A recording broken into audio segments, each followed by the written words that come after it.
আস্তে আপনার চোখটা খোলার চেষ্টা করুন। সব দেখতে পাচ্ছি, সব দেখতে পাচ্ছি। মা, টনি কই? না না, আপনি কেন টনি হতে যাবেন? মা, সত্যি করে বলো না টনি কোথায়? এই তো সেই টনি যে তোকে ঘুরিয়ে নিয়ে বেড়াতো। না না, কে টনি হতে পারে? আমি টনির কণ্ঠ ভালো করে চিনি। ওকে জোর করেন না। একজন অন্ধ মানুষ তার চোখ ফিরে পাওয়ার পর তার সর্বসঙ্গী লাঠিটাই ফেলে দেয়। আপনি টনি? হ্যাঁ, এই টনি।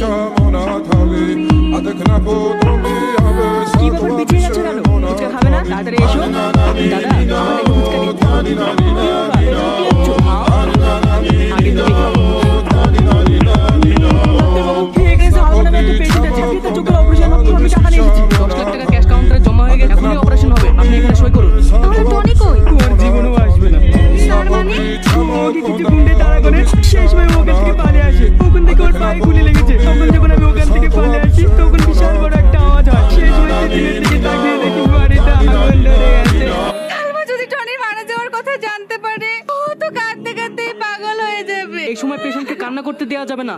অপারেশন করার পরও যদি কান্না করে পেশেন্ট সারা জীবনের মতো অন্ধ হয়ে যাবে। তারপরে সোহেলকে আমরা টনি সাজাই যাতে তোর কোনো ক্ষতি না হয়। কোনো ক্ষতি আর কি হবে মা? জীবন সঙ্গে হারিয়ে গিয়েছে মা। জানো, ওর জ্ঞান ফিরে এসেছে। ডাকলে সাড়া দিচ্ছে। বাবু বাবু, তুমি দেখো এ অল্প দিনেই সুস্থ হয়ে যাবে। কি বুড়ি, কি হলো রে? যাচ্ছিস কেন? বাইরে একটা লোক এসে, কি ভয়ঙ্কর দেখতে, বিশ্রী চেহারা। কি অবস্থা তোর? তুই বেঁচে আছিস? এতদিন তুই কোথায় ছিলি? সে অনেক ঘটনা ভাই, তোকে সব পরে বলবো। জানিস টনি, আমি একটু বড় ভুল কাজ করতে যাচ্ছিলাম।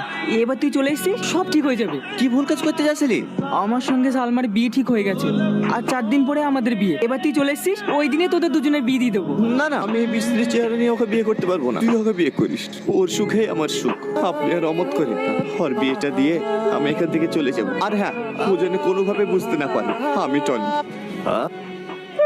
মা, এই লোকটাকে কেন বাড়িতে আশ্রয় দিয়েছো? এর বিচ্ছিরি চেহারা দেখে আমার রাতে ঘুম পর্যন্ত হচ্ছে না।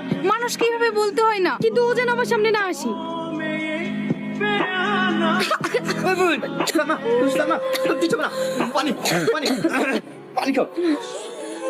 সরি। তুমি কি কি হলো, কথা বলছো না যে? বলো, কি হলো বলো। আমি টনির বন্ধু। তুমি টনির বন্ধু না, তুমি টনি।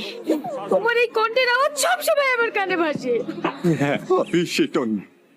সে তোমার যোগ্য না। কেন যোগ্য না? আমার গোটা বটা আগুনে পুড়ে ছারকার হয়ে গেছে। তুমি দেখলে সহ্য করতে পারবা না। তুমি আমার বন্ধুকে বিয়ে করে সুখী হও। না, এতদিন পর তোমাকে